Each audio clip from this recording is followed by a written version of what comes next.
বেশ কয়েক বছর পর বিলোনিয়া বনকর ওরিয়েন্টাল ক্লাবের উদ্যোগে আগামী 28 জুলাই থেকে বিলোনিয়া বিদ্যাপীঠ মিনি স্টেডিয়ামে শুরু হচ্ছে oriental prize money football tournament. রবিবার এই ফুটবল টুর্নামেন্টের উদ্বোধন করবেন সংখ্যালঘু সমবায় দপ্তরের মন্ত্রী শুক্লাচরণ নোয়াথিয়া। সাংবাদিক সম্মেলন করে এ বিষয়ে বিস্তারিত তুলে ধরেন টুর্নামেন্ট কমিটির আহ্বায়ক নেপাল সেন।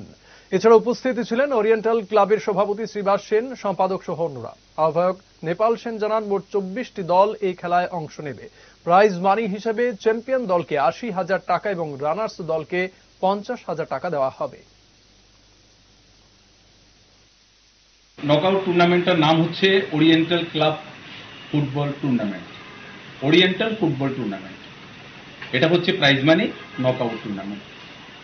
এতে যারা চ্যাম্পিয়ন হবেন তারা পাবেন 80,000 টাকা, যারা রানার্স হবেন তারা পাবেন 50,000 টাকা।